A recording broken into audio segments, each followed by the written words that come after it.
Okay, I am recording this morning, so I think that will be helpful. I am not Shelly Smith, by the way. That's my boss. My name is Michael Smith, and we're not related, but I'm using her Zoom account so we don't get cut off every 45 minutes and have to restart the whole process. I've taught for Valley College several years, probably 5 or 6 years. This is my first time teaching the ethics class and doing Zoom, so I'm in the learning curve here. If it helps you any, I'm 63 and I'm still a student. I've actually been a student 56 out of 63 years. So you know I'm crazy as hell for still being in school, but in this environment, you almost have to stay in school to keep ahead of the game, to find jobs and stay up and eat and live. So hopefully I'm finishing up the last 2 degrees, my English degree in March, hopefully of next year. And then my PhD will be a year or so away. So, and I'm going to retire from being a student. Anyone want to just say hello for a moment? Let me get some more of our folks in.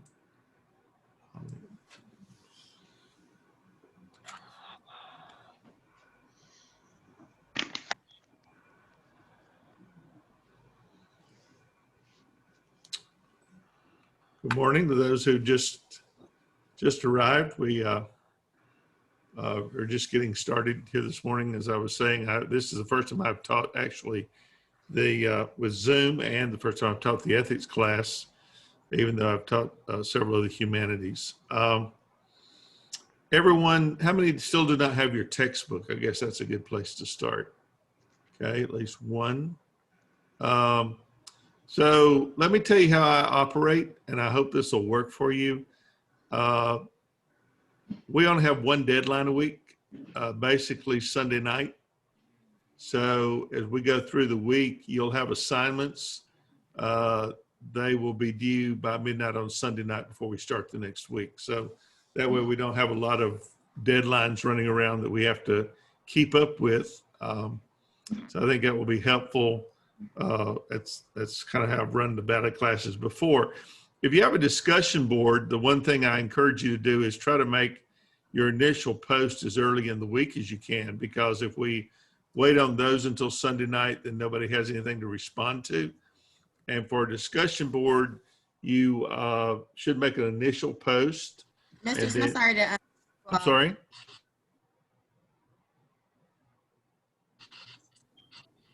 Could you repeat? Mr. Smith, someone is trying to get in. Okay, yeah. She just texted me. She's trying to get in. Tatiana Doan. I Thank you. just accepted her. Let me see where she's at here. Okay, here we go. Admit. There we go. Thank you.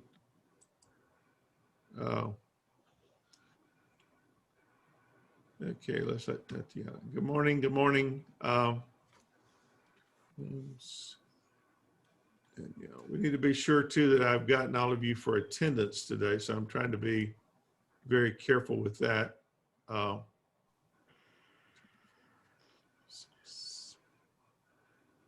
8, 19,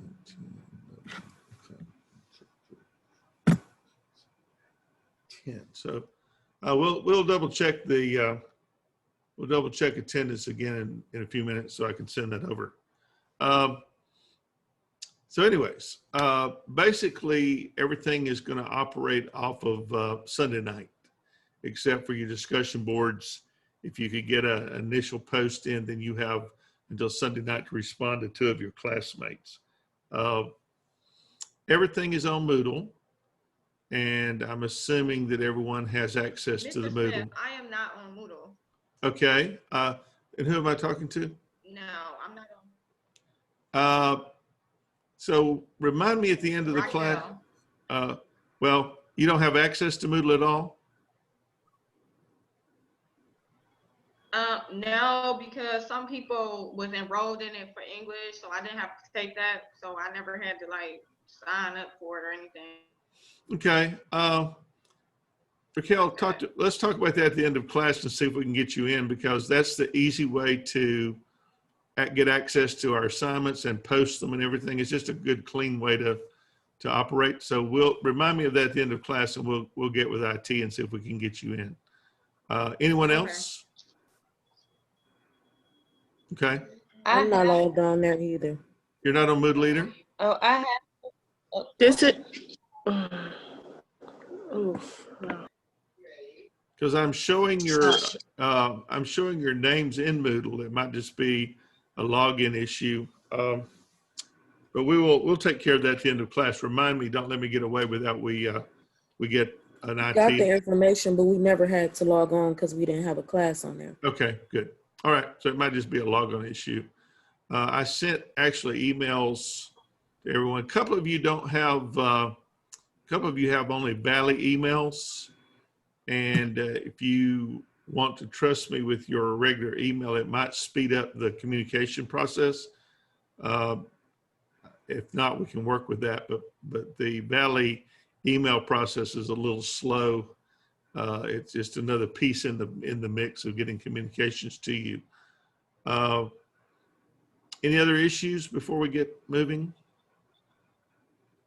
So we have 2 people that need to get onto Moodle, and basically all your assignments were there and you post them there. So you don't have to email me assignments or do any of that. It's just a nice, clean way to work. And Earlier.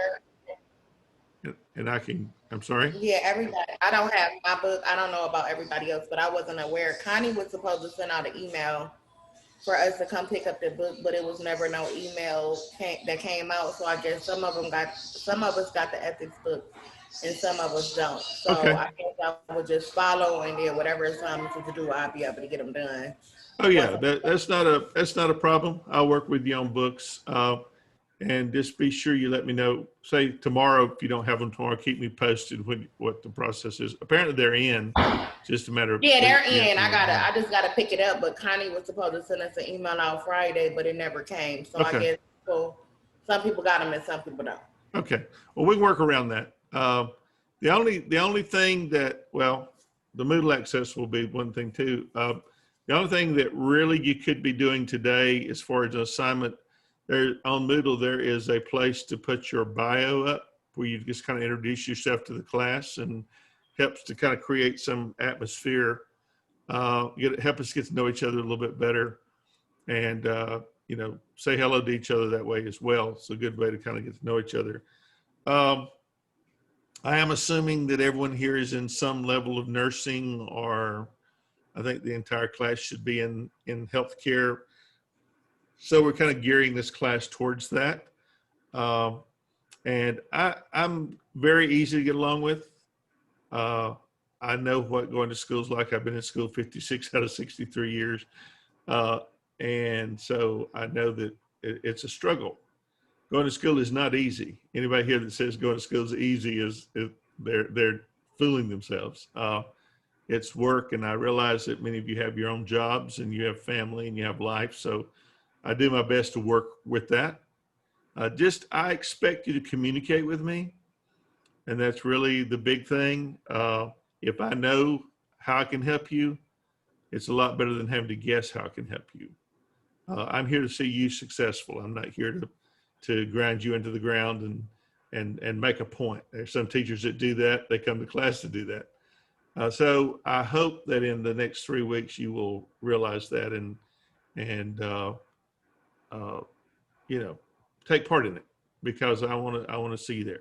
First of all, I need to explain to you my background here. I moved from Greenville, South Carolina Sunday so I could be here for this class, and the house I'm moving into is not ready. So I'm in a hotel room. So if it looks I tried to do a green screen to block it all. That's more complicated than I wanted to get into this morning. So pardon the hotel room, but it gives me a chance to be here without moving in the process. Any questions before we go on to something else? Okay, email me. That's my personal email is available, and that's what I'll look for you guys. If you're in Moodle, I'll also check Moodle as well. Three of you have Moodle addresses, but I will keep up with that as we go along. And if you need me urgently, you have my phone number. Pick up the phone. I'm more than happy to talk to you. So that's something different. Any other questions? Everybody's kind of clear. Try to read, when you get your text, try to read the chapter we're in so you have a little bit of knowledge when we go into the discussions. I think you'll find this class, especially as future healthcare professionals, very interesting because we don't probably think as much about as we should the ethical parts of your job. And probably in nursing, you have more ethical issues and questions that come up than we think about. And in this day with the COVID-19 deal, it's even more so. There are all kind of end of life issues and treatment issues and things like that. So how do you balance your own personal feelings and dealing with those things and with the patient care that you're going to be giving? So this course kind of helps us to think about those things. I mean, there's no written answer. I mean, you do have ethical codes that you are legally bound to keep, but you also have personal feelings and personal backgrounds, and where our ethics come from will be similar, but not the same. And so I want you to kind of jump in and discuss and talk about your feelings on different things as we go through them. Not that we're going to have an argument. We're not, because this is a very personal thing to have your own views, but you also have to balance those against your professional views. So those are some of the things that we will be talking about as we look at different aspects of this course. And we're going to, I'm not going to talk the whole 2 hours, and you should say amen to that, because I know that that gets really long. But I would like for you to think, first of all, and maybe jot down some ideas. I want you to share some of those with your classmates, if you would, what you consider ethics to be. How would you define ethics? Maybe just as a person, not necessarily as a nurse or a caregiver, but what are involved in ethics? It's not a word that we spend a lot of time discussing unless you're in some kind of a Bachelor of Arts 4-year humanities program. But take just a moment and maybe jot down some thoughts of what you consider to be ethics. What is an ethical person? That's a major issue today, is it not? I mean, we, not just in healthcare, but in every field. When we look at our leaders, how do you define an ethical politician or an ethical car dealer or, ethical lawyer? Those guys have really bad raps when it comes to ethics, do they not? You don't expect an honest car dealer or an honest lawyer, or I don't expect honest politicians. So how do you define ethics in your thinking? And feel free to speak up if you'd like to. I think it's kind of like your morals, Okay. your kind of how you handle yourself in certain situations, or I'm not gonna say certain situations, just life period, how you handle yourself in life. Okay. Very good. I think ethical means someone that is always following protocols in a very humane way. Someone that doesn't take really shortcuts, that does the right thing always the first time for the most part. Of course, somebody that is a role model, but doesn't really see culture, doesn't really see race. Somebody that's going to take care of a person, whether they wrong them or not, still in a proper medical way. Right. Good. What does it mean to be human? I think a lot of this goes back to what humanness is. We have seen recently a lot of inhumane treatment of others, and that's a big issue with all of us, right? I mean, what a person really is, I think of that in terms of David in the Bible. The day came that he walked down in the valley to fight the giant, but he didn't become the he wasn't but 15 years old probably, but he didn't become the man he was when the battle came. But he became the man he was when he was on the backside of the desert keeping sheep when nobody saw him.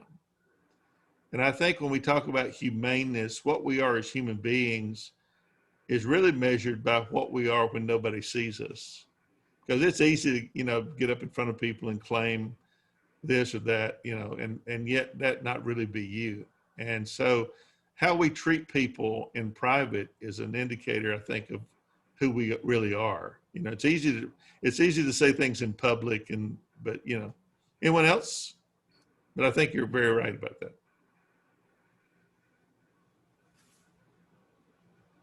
I agree with everything they said. Okay. Are we still talking about the ethics definition? Yes, we are. Oh, I was just gonna say, some type of law or regulate, yeah, that must be followed, or it's gonna result in like some type of consequences. Right. And we have laws to make people conform to certain ethical standards, right? If we don't have laws, then, outside valid protest, we have ethical guidelines, and then we have other guidelines that we don't all agree about. But anyone else? I'd say it's basically a feeling of what you feel is right or wrong Okay. in the actions. I agree. And what helps us to determine right and wrong? I mean, Majority is the guidelines that was set in place for over the years. Basically, let's say laws that's set by the government, guidelines that's, like you said, that was placed in the Bible. Just overall judgment in life. okay, very good. Did those change over time? I mean, we know several that were laws in place that we've come to realize. I mean, slavery, for instance, we've come to better understandings of how we ought to treat people. Well, I think we have. I've kind of given up on that recently, but we forget that sometimes they're very human and very, very wrong and have to be changed, and at other times we still don't have the right laws to be where we need to be today. But people's understanding changes as well. Anybody want to comment on that?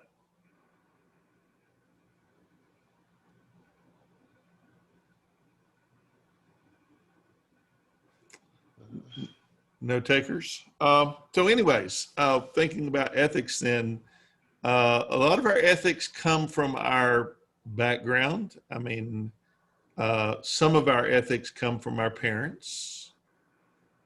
Some of our parents' ethics we had to change, right?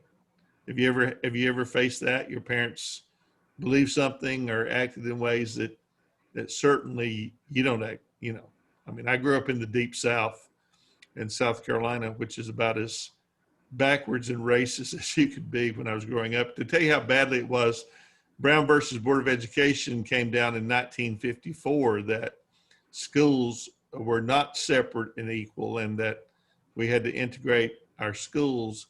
And it was 1972 before South Carolina ever fully integrated their schools. I was in the 8th grade, so I actually went through that. But our ideas and thinkings along those lines, we hope they have changed. I had hoped that we had made real progress until recently, and I don't really know anymore whether we've made progress or just ripped the bandages off where we haven't fixed the problem. So these are all ethical questions. Think about nursing. What kind of ethical issues will you face as a nurse and a caregiver with your patients?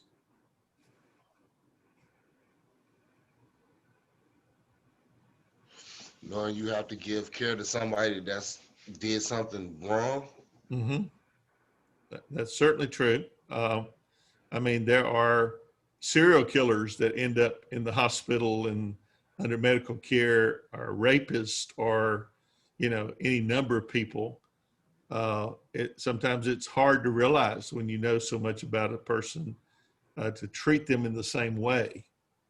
There are issues like end of life issues, euthanasia, mercy killing, or any of those kind of things. When you have a patient that is so sick, I was a pastor for 20 years, and I'm telling you, there are a lot worse things than dying. I've seen that many, many times. I tell people all the time I'd like to take teenagers into the hospital to visit places I've been with people dying with lung cancer from smoking. I don't think they'd ever smoke again, something like that. When you see issues like that. Any others?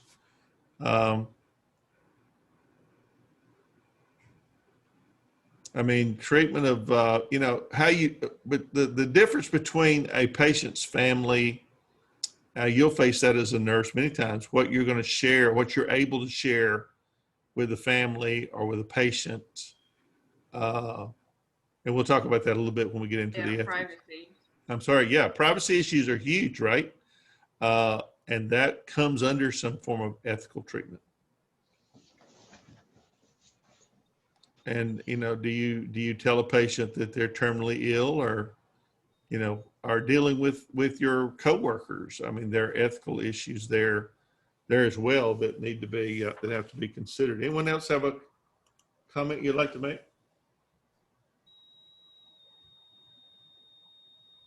I was just gonna piggyback on Darnell comment about taking care of those that may not like us, or in some instances, even as an STNA, like I worked in a royal environment where it was a lot of jewels. So of course, working in this facility, just being in the Holocaust and different things of that nature, so different situations and a dimension. It would be some of my patients waking up screaming us as STNAs and things like that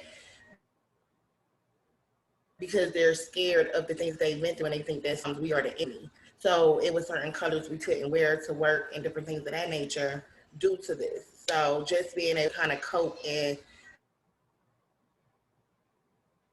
stay grounded in the midst.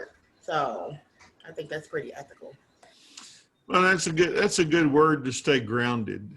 I think that's a key thought with you as a professional.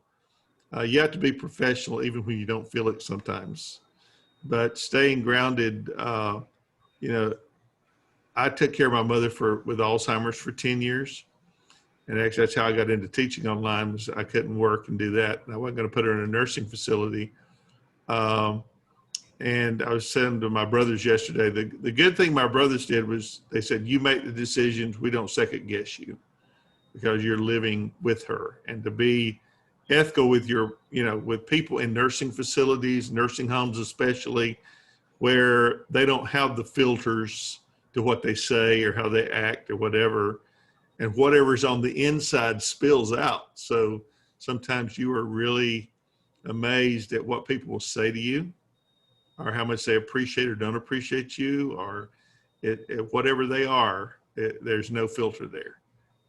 And that's really tough. And how do you ethically turn that off and not let that affect you as a caregiver? Those are all really good points to think about. So the purpose of this course then is to kind of define some ethical principles, some code of behaviors that under which you will work as a nurse and practice your nursing, as well as to outline issues of there's a legal aspect to this as well, correct? Your ethics is bound by the law. And so those are all things we have to consider. And so we'll look at some of that as we go along through the next 3 weeks of state and federal laws that impact nursing and healthcare. Those are bigger issues with COVID-19, are they not? How many of you are actually working in the field somewhere already? Anybody? We're we're having that issue in, I'm sorry, Molly, would you like to say something? We're working in that field. I mean, we're working on those issues in South Carolina now, and especially nursing homes where they're not able to see their family, and the ethical and legal issues of that is very, very important. One of the things you realize in our conversation today is that ethics can be difficult to define. There are areas that differ with each of us, and often they tie to our personal belief systems. You know, issues like abortion, that's a huge discussion point that's usually tied to a person's religion. And it doesn't mean that every religious person is anti-abortion, because there are people that are religious that are pro-abortion. And so it's kind of all over the board. How you feel about that can be personal, but, you know, by the same token, working in a health clinic that does abortions, how do you react to that and how do you deal with it is something worth thinking about. So it's often tied to our personal belief systems. Some people believe that our ethical behavior consists of following the laws. As we've said, we've mentioned that, but as history clearly shows, some laws like segregation or things like that have been profoundly unethical. And ethical behavior then is often considered that which is accepted by a society as a whole. But again, does history support that at all? Just because something is accepted by your society, does that make it right? So, no, of course not. It doesn't. Would you like to say something? Go ahead. No, thanks. Go ahead. I'm listening. But I mean, but it's true, right? I mean, there've been a lot of things that have been accepted by society as a whole that was unethical and doesn't necessarily hold water. So ethical behavior then it's kind of difficult to define. You know, we look at a lot of things. I mean, females in society, same kind of thing. That's tied directly to many religious people. You know, I grew up as a Baptist, and we still don't let women lead in silent prayer in the church. We didn't have women ministers. We didn't have women choir directors. Those things have not changed very much. You know, Baptist church is still the most segregated place on the planet on Sunday morning. So there's a lot of these kind of issues that we talk about. So basically, our goal for the next 3 weeks is to think about things that we don't normally think about when it comes to not only your vocation, but your personal values, because they all impact. You can't separate who you are from your job always. I mean, it's very difficult to do that, but sometimes you do have to do that. So we're looking at purpose, goals, you know, a lot of difficulties when we talk about ethics. There are some very clear ethical standards that we have to go by to ensure that you are a professional, and there are others. So I want to mention to you just some things that apply directly to your field for a few moments. And like I say, I'm not talking the entire 2 hours every day. So when I'm done, I'm done. My teaching's kind of like bologna. You can cut it off anywhere and it's about the same. So I don't want to bore you. I want you to get back into the textbook, and I want you to read the materials and think about them, and you'll get to respond to those. And like I say, you know, I want you to participate here. Let's talk about things as you read and come across issues that you want to bring up to the group. I think it's important because they may not think of something that you think about. And so it's always important for you to participate. The ideal of beneficence, we've mentioned that several times this morning. Acting for the good or the welfare of others, including kindness and charity. How big of a deal do you anticipate that being in your future role? Acting for the good or the welfare of others, and kindness and charity. I do. I'm actually, I just opened up my LLC for Me to be able to open up a group home. So I Mhm. definitely want to, help others in that area, a group home rehab. How many do you anticipate having in your home? For the start, and then, as the money come in and I'm able to, get everything in order, I hope to open many, honestly. What kind of patients will you accept? I want to do a group home rehab. So I want it to be where it is either women or men, mainly women to start kind of because of a situation that I went with, but this is the reason why I opened it up. So that they're able to just kind of come in and stay clean and heal. And we're able to kind of find homes and different things of that nature for them to kind of stay in after they're there to, heal. I want it to be fully serviced though. So I want to provide all meals. I want to do the laundry as well. Um, my main goal is to just kind of keep them clean. Mhm. If that makes sense. And keep them off the street and And keep them off the street and get them on their feet yeah. in their own place. And, I want to have like a transition period where, we're able to like kind of go open them up like a bank account, get ID, social security cards, different things that they need to kind of still survive. I believe it's possible. I've seen it done multiple times. But, they say it takes 12 times to officially get clean. Mhm. So I just want to be that place to come to in that transitional stage. There's any number of segments of our society that are just falling through the cracks right now, and I think our current situation is making that worse. And I don't think ethically in our society that we're taking care of people like we should. Uh, and I mean, we can spend millions on military and all this stuff and don't even take care of our own people. So I think you're right about that. We had an experience in Greenville with teenagers, gay teenagers actually. It's bad out here. Gay teenagers, especially guys, are thrown out more often than by their parents onto the street at 13, 14, 15-year-old with no place to go and no safety net whatsoever. And my church actually has started a ministry of a group home where they at least can be fed, be clean, be off the Right. street. And for a bunch of Baptists, that's hard. We're always in the, you've got to look at one of the things that you realize history and religion both are used as weapons. That it's about this culture war.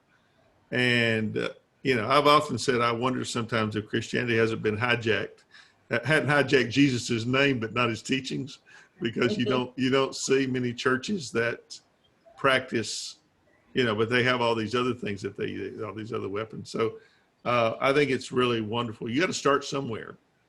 4 people is a big start, Anybody Yeah, else? I figured. Go ahead. Anyone else want to comment? Anyone else have plans for what you want to do once you get your education? Well, so beneficence is a big thing. Kindness, charity, something that I think we've lost in our society is charity, the good and welfare of others. Then there's the acting in a way to prevent harm to others or inflict minimal harm possible. Within a nursing facility, like a nursing home, I mean, there's some horrific things that go on in those facilities that we don't even, I think one of the things that worries me about not having family around and them not being able to go in and out and check on their relatives is what's going on with their patients where there's nobody around. And I tried to keep my mother out of a nursing home just for that reason, because you can't be with them 24/7 and horrific things do happen. The other point I want to talk about was autonomy, recognizing a person's right to self-determination and decision-making. you can, as a nursing professional, take away decision making from patients. How would you handle that as a nurse, and give your patient as much autonomy as possible and self-determination?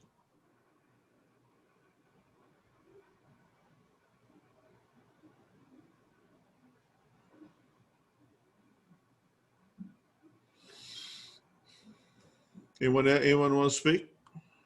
This does go to your participation grade for the day, so please try to say hello and What was the question? as far as autonomy, how do you give your patients self-determination and not take their decision-making completely away from them? First, you could let them start off. Let's just say they're already in there. Wake them up in the morning. You can let them pick out their own clothes. Mm-hmm. I think that means a lot, and maybe they get to choose their food. You know, you don't want to do everything for them and make all their decisions. I mean, you already have a number of decisions that are made for them that they don't have any choice over, medications and usually being there to begin with. Most older folks don't like the idea of being in a nursing home, I don't think. But you're right, yes. Anyone else? Basically, just include them in the plan of care. Yeah, I think you can do that. I mean, and not talk to their relatives as though they're not there.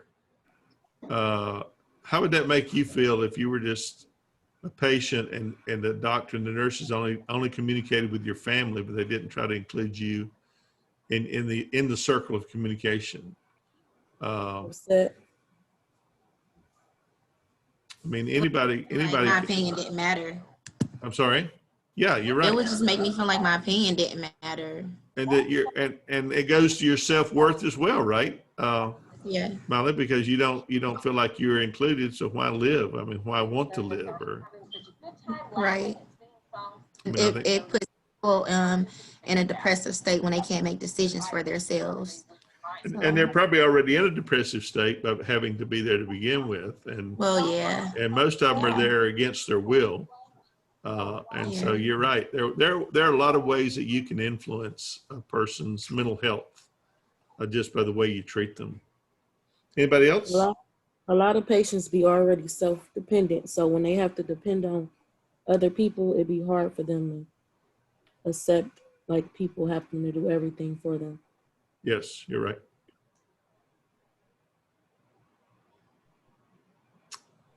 Okay, anyone else?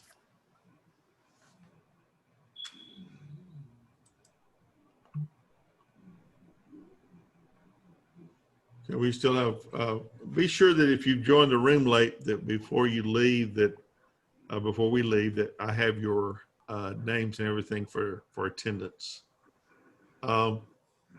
So what about justice? What about fairness to individuals, treating others equally, showing all individuals the same degree of respect and concern? What limitations do you see as being a part of that? How difficult is it to treat everyone equally? Can you repeat that again? So how difficult is it to be fair to individuals, to treat others equally, to show everybody the same respect and concern? I don't think that is, I don't think it's a easy or it's a hard thing. I think it's all on the individual wanting to do so. Mm-hmm. You know what I mean? I don't think being ethical I think that's an individual decision. I think that's an individual decision. I don't think it's based on whether it's a good thing or a bad thing. It's all on if somebody wants to be ethical, if somebody wants to be, like, just like, for instance, like, I don't have to like you, but I'm going to respect you and I want you to respect me. Sure. I don't have to like anyone, but I think the respecting is key, and that is ethical. Just like and decision making, whether a person is Caucasian or a person American. It's all on the person, you know, if they want to be the one that treats people ethical, or do they want to be, you know, an arrogant a-hole. It just all depends, honestly. I think that's an individual decision or choice. I agree. I agree too, because what you determine ethical, I may not. Right, Darnell. Like I think that's the individual thing. I think, and then I also think it's okay to agree to disagree. Like I think a lot of people want people to see their view their way, but if I don't see it your way, I think it's still okay to disagree. That don't mean that we're not friends because I'm a Democrat, you're a Republican. It's just we don't see views the same way, but that doesn't mean that we can't collide with one another because of this. Like, I really honestly think being ethical is an individual decision. If you're an ethical politician and you go to Washington, you may not be ethical when you come back, but isn't there something? Is there a such thing? I don't think so. I'm not. And that's a good question. Like, is that a such thing? I've given up on some of that, but you're commissioned to go to work together for the common good. It doesn't matter what label you have stuck on your head. If you're a Democrat, Republican, or independent, you're there to work for us. And you're not there to argue and fight and kick each other and not work together. You'd get fired. How long would you make it as a nurse if you acted like the average politician in a hospital or a doctor's office? That long. Yeah, about 2 weeks, you know. We need to fire some people. I mean, that's the bottom line. But I mean, can ethics be learned? I mean, at our age, not as a 2-year-old or a 4-year-old living at home with mom and dad, can it be trained at our age, do you think? I feel like once you hit a certain age, you're kind of like stuck in your ways and stuck in your beliefs. But it can go both ways. You can become to see another person's point of view of things. But I think once you hit a certain age, you're stuck in your ways. And I kind of feel like once you're stuck in your ways, you're going to think how you want to think, regardless if I'm right or if I'm wrong about something. I think everybody has their own opinion. Everybody's opinion is different. And I just feel like, yeah, once you get a certain age, I kind of feel like it's a lot of people's mind that you can't change on certain things. And I think a lot of it has to do with whether you're open-minded or closed-minded, even with your beliefs. In my own personal life, I was raised in a very religious community, not a family necessarily. The fact that I traveled all over the world and met other people of different religions greatly changed me, because at least my parents made sure I was open-minded enough to receive something new and different. And I actually have friends today that are Muslims and that are Buddhists and that are, Hindus, people all over the world. But it is difficult to change. I mean, it really is. It's a hard thing to change. And you're right. I think a lot of it you don't ever change. But I think getting out and interacting with different people can change your views on lots of things. I mean, we have this view today that every Muslim is this. And you realize that of all the people I've met, I don't find that true of anything. They're just humans like the rest of us. They put their clothes on like we do in the morning. They just want to go to work and make a living and take care of their families. But we fail to see that because we get these blinders on that we just see things one way. And I think that's helpful in a work situation too. If you go in open-minded enough, you can learn from everybody, even if it is just to learn how you don't want to be. I don't want to be like that person. I'm going to be a better person. I'm going to be kinder. I'm going to take care of people. I'm going to be, I think at least you can learn that much. And I think that's worth thinking about when we think about ethics as well. So, Mr. Smith, do you feel like if one person was brought up a certain way, like their whole life, their whole entire family has been teaching them, okay, I'm gonna use racism. Mm-hmm. Okay, if a family was teaching their child since birth not to like a certain race, and you know they become adult and they begin to not like, and you know, to still be in that category where they don't like a certain race because of their color, and but this is the way they were brought up their whole entire life. Do you think it would be easy for them to become open-minded about some things in life and change, or do you think, or do you feel that this is something that will be hard for them to change or be open-minded about? I think it depends on the counterweight to that. Let me give you an example of what I'm talking about. Up through our history, you know, you may, and I'll use South Carolina. I know it so well. We're the most racist state in the union. We were the first to lead the union to go into the Civil War, and we haven't changed a whole lot. We're number 49 in education in the country, and we've been there forever. But I was born there. I was raised there. My parents would not hear of us being racist, even though they were brought up in that and steeped in it. But they raised 3 boys that have never been involved with that. But when stuff's ingrained in you, hatred is ingrained in you. That's all it is. It's hatred. Unless you have a counterweight. And for a long time, the military draft could be that counterweight. You'd be drafted, jerked up out of South Carolina and sent to World War I and put in a foxhole with an African American or an Italian American or Hispanic American, and you had to learn he had your back, you know? Those kind of things can change you.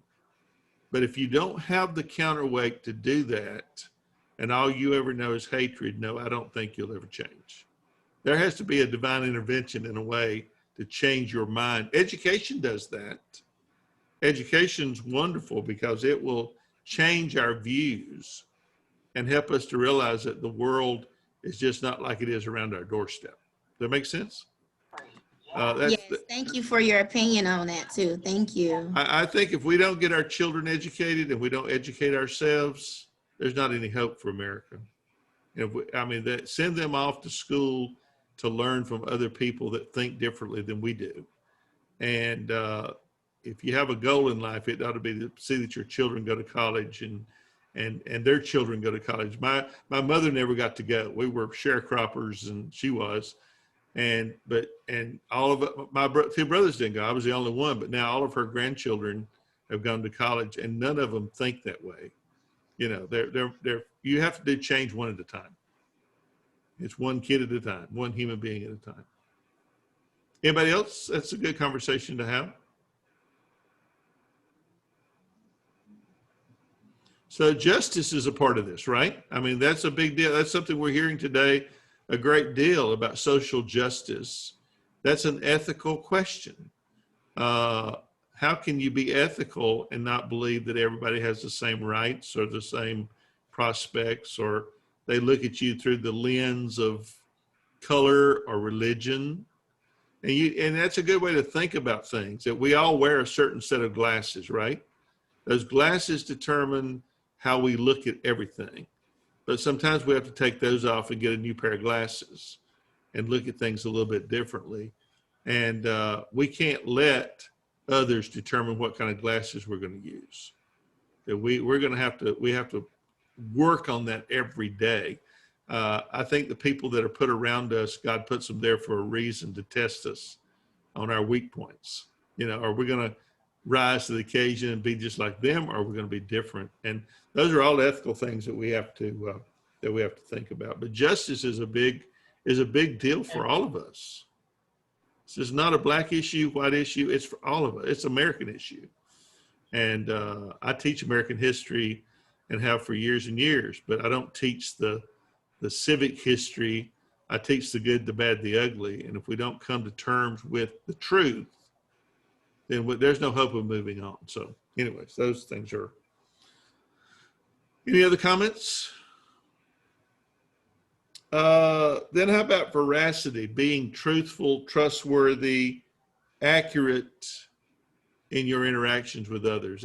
Those are ethical issues. What about truthfulness? as a nursing person or a healthcare person, what are the limits of being truthful with your patients? I don't know. Is it weird for me to feel like nurses lie to cover doctors' behinds?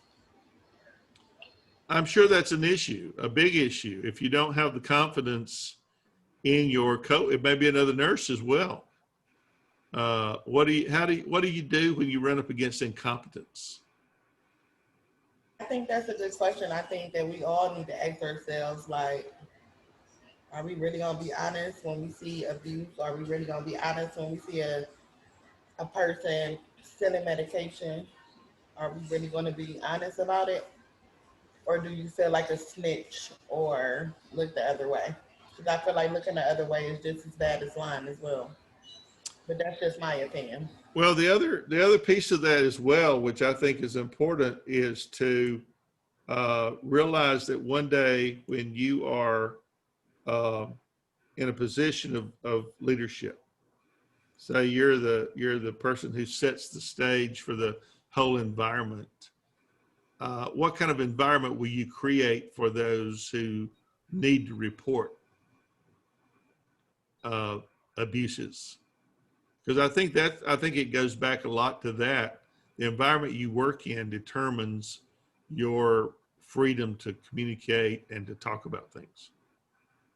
I mean, do you agree or disagree? I agree. I mean, we all create the environment that we live in, but in the workplace, I mean, there's a lot of things people can do to you in the workplace that hurts your career and hurts your. I mean, you just turn a blind eye because you know if you report it, you're going to get labeled a snitch, and you know you don't get raises, you don't get promotions, and end up leading to turnover. You know, moving on to another different job.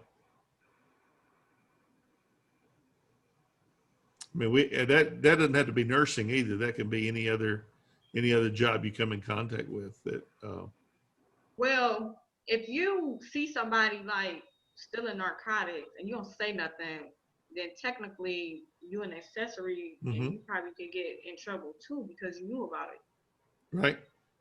Absolutely, Raquel. Absolutely. You become an enabler as well. You know, when you see somebody abusing a senior citizen, somebody in a nursing home, and you don't say anything about that, you become as guilty as the person doing it because you realize that they can't take care of themselves, and that's a part of the care you're supposed to be helping to give. You know, what are the limits of what you share with your patients? Those are ethical things to think about as well.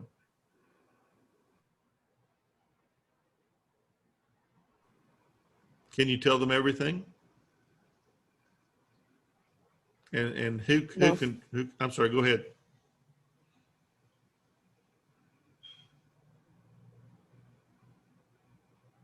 Now the physician. Yeah, it should be in most instances, the physician kind of determines the flow of information. As a nursing person, you are limited by that, right? I mean, you don't tell things the doctor doesn't want told. But what are there ethical limits to that? I mean, if you know a person's being mistreated, where do you start as far as that chain of events? You don't necessarily go to the patient's family first, right? I mean, where do you feel like that fits in? You should have a chain of command, correct? And not be afraid maybe to go around that if you know, what happens if your boss is more the problem than the solution? You gotta go to their boss. Yeah, I mean, you find a way. You just don't go the top dog first, right? I mean, that's not your best move, but you find a way. You go as far as you can go with what you know. But I mean, those kind of things are big deals. And always be trustworthy. What does it mean for you working in a place with your coworkers if you can't trust them?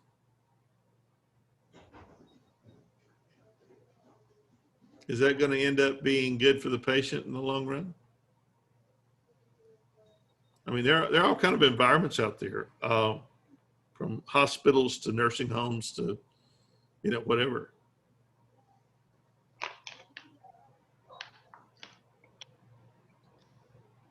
So anyways, those are things to think about. And then the idea of fidelity, being loyal and faithful to individuals who put their trust in a nurse. Do you realize how much trust is going to be put in you as a medical professional? Do we ever question a doctor when he prescribes a pill? I always laugh about these commercials on TV, like Viagra, 60-second commercial in 45 seconds. They tell you how it's going to kill you. Who would go out and buy something like that? But usually most patients just take what they're given. And so it's the accuracy depends upon you, as far as, getting that out to the patient. So anyways, all of these kind of things are pretty important. Integrity is a huge ethical dilemma. A person that can't tell the truth probably doesn't need to be in this field. A person that can't be honest and live up to some standard, it might be a different standard, but you do have certain nursing standards. Okay, questions, comments, anything you'd like to say before I'm going to wrap this up for today? I think an hour is about all you can handle. Okay. Don't go away till I be sure that you're on my attendance list. Okay, we'll do that in a second. And then we want to deal with the Moodle thing. And let me encourage you to, those of you that can get on to Moodle, right now all you're seeing on there is the bio. So go on and share something you would like to share with your classmates about yourself, what your goals are, what you're studying, if you want to talk about your family or your dog. As long as you don't have snakes. I don't like snakes, but talk about your dog or your neighbor or something. But and then read each other's, get to know each other a little bit. Let's build a little bit of community. I think I put mine on there as well. If I didn't, I will be sure that's up. And then I'll have an exercise up for you tomorrow from your textbook on ethical thinking. And it's a discussion board. So that means that as soon as you can, go in and read the section in the textbook as you get your textbook, and then respond to that to get all your points. That's what I'm really interested in, is you getting every point you can get, right? I don't count things late unless they're extremely late. And remember, Sunday night is your drop dead date. So it starts counting. I won't count it against you if you're 2 or 3 days late, but I want you to get into the habit of trying to be on time with that. So you want to do on a discussion board, you want to do an initial post, and then you want to read and respond to at least 2 of your classmates. So that means something of substance. Pick up on something they say and contribute to that, okay, to make it meaningful, which means, 75 to 100 words. That's a letter to your grandmother. That's not very long. And if you pull in something from a source, always learn to cite that, okay? And I'll put that assignment up for you. Feel free to call me, ask questions, send me emails. I'm here to help you. I also want in this class, as I do in any class, to help you improve your writing. Anybody have a problem with writing? That's not your forte? One thing I really recommend you do, and this will help you in every class you take that you write in, is get Grammarly.com. Download that to your computer. There's a free version. You don't have to pay for it, but it helps you spell check and grammar check your stuff, because part of this is also about professionalism, and you want to do your very best job when you communicate on the job. You want to be sure emails and everything don't have misspelled words and things like that. So this is a good practice. I really encourage you to get that for your computer. I spell check everything with Microsoft Word and with Grammarly twice. So I kind of cover the bases.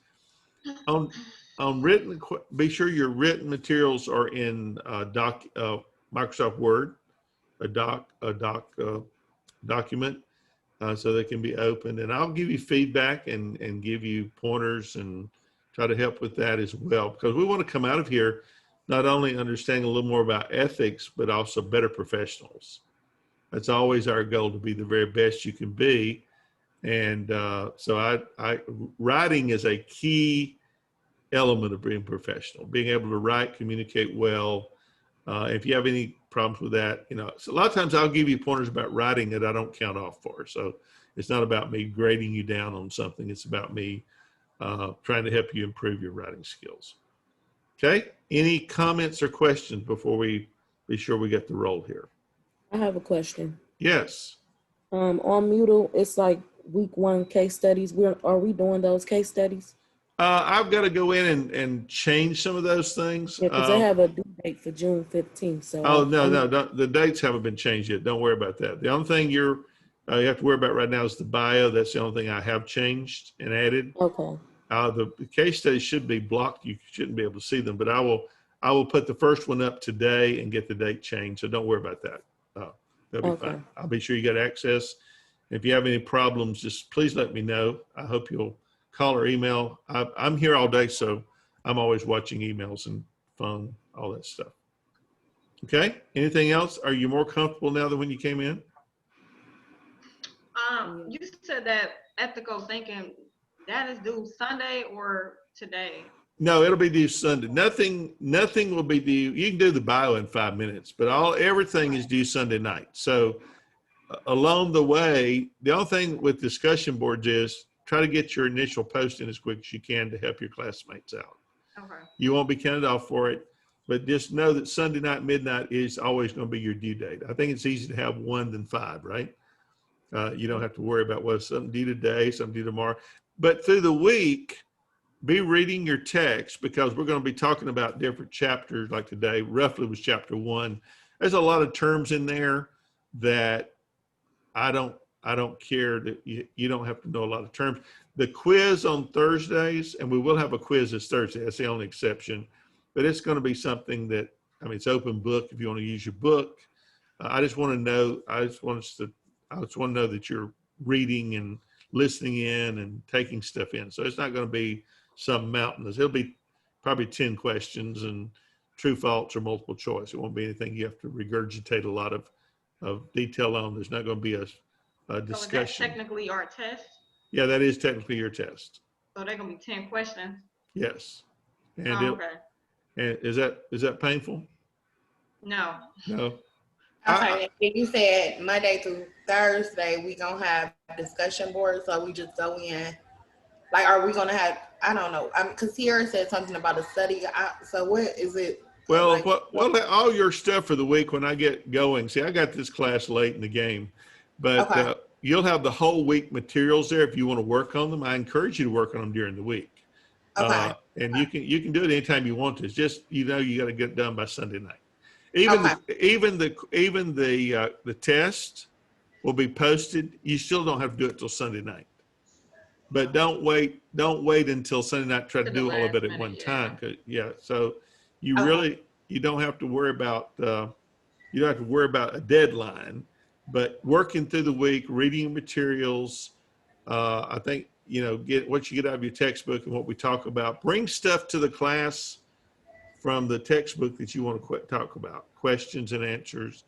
And I want this to be kind of laid back like we did this morning, where we have a one-on-one relationship. I think you learn from experiences, and we learn from each other basically here.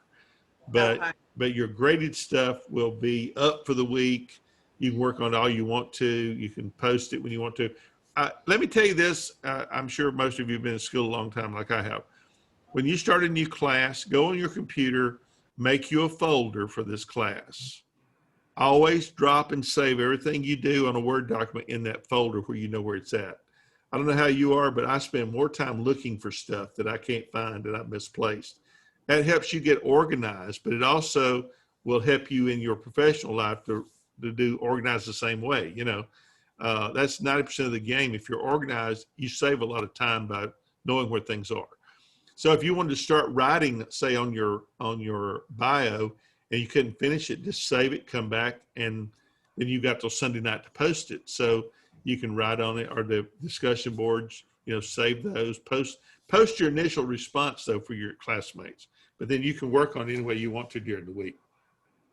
That So way. what I'm trying to figure out is, do we create this discussion board, or is it going to be like a discussion topic every day? Okay. I'm going to give you the details. And basically discussion, the first one's going to be, you're going to read a section in your textbook about ethical thinking, and you're going to respond to that. And that'll be your initial post. And then when your classmates respond, you go in and respond to 2 of theirs. And so that's 100 points. So between all of that. So write something substantial always think about that. Write something that's worth 100 points. That's a lot of points. I grade on kind of 1,000 point total. So, every 100 points is a letter grade, and your quizzes will be 30%. The bio is actually a bonus. It's 25 points extra. So if you have any questions, hit me up. I'm more than happy to talk to you. If you have questions or issues, I'm here for you. I don't have one thing going on more important than you being a success at this. Does that make sense? Fair enough? Yes, thank you so much. And if I have any problems, then I'll just call. Oh yeah, my phone's with me 24/7. And so, okay, anybody else before? 2 things now. Let me check our. I do. I have a quick question for you. Sure. Yes, ma'am. The part that says where you introduced yourself, Yes. and is that where we supposed to comment on? That's the part that's 25 points. Well, that's 25 points, and you don't have to. I would like you to read each other's. You don't have to comment to each other about unless you want to. On the 25 points, yeah, you're just sharing what you'd like your classmates to know about you, what your goals are, where you're going in life. Something very simple, paragraph, good sized paragraph. But that's just a bonus to get it's an icebreaker to get us started here. And today I will have that first discussion board live sometime today. Whoever doesn't have their book, you'll have to have your book for it, but you've got till Sunday night, so that works well. I'm gonna go get my book today when we get off lecture. Okay. And everything is on Moodle. So does it say ethics when we? Yeah, it'll be IDS 205 or whatever the number is, ethics. And now tell me who is not on Moodle. Let's do that first. Who told me you were not on Moodle? Yeah. Shakira, are you on Moodle? No. Okay, let me get your name down here. SHAKIRA Holloway. Okay. Are you anywhere near the school, or do you go into the school for anything? No, but I can if I have to. Okay, I think I know you're on the list. Let me double check that. Holloway. Shakira, I can forward you the email, how to log into it. The lady created the emails for us. It's your first and last name. And Okay. That would be very helpful if you would do that for her. And okay, Tiara, just send it to me. And Shakira, if you will keep me posted, let me know if you got a problem or if you get in. That would be very helpful, and that way I won't be chasing my tail. Okay. As soon as I log in, I'll let you know. Or if I have problems. Yeah, if you have any problems, let me know. Now, someone else was not in Moodle. I don't have one. You don't have one? Okay. And so you're Martin, right? Yeah. Okay. Could you also send Martin the email and let him try to log in? Tatiana, was that you that's going to send the email? Or Tiara? Tiara. Would you mind sending Martin the email as well? Okay. Okay, so, and Martin, keep me posted as soon as you get in, let me know, call me or email me, and we'll be sure that gets taken care of. So that should be the 2 people that are not in Moodle. So everything you will upload, write it in a Word document, save it for yourself, but then upload that document into Moodle so I can grade it. And then you'll get feedback. I always go back in and look at feedback, and it's about continual improvement. So let me, okay, so let me check attendance. So Darnell, okay, I have you down, and Martin is down. Here. And Tiara Johnson is down. Angela here? Yeah, Angela, you're muted. You probably can't. Let me see. I'm here. Okay, good. Brittany is here. LaShawna Holly. Okay. I'm here. Okay, good, thank you. And Lily?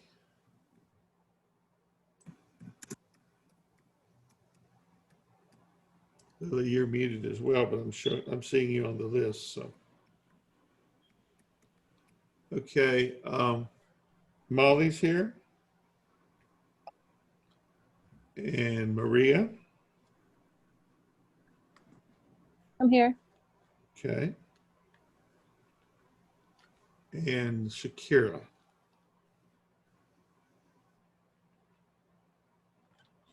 3, 4, 5, 6, 7. I'm here.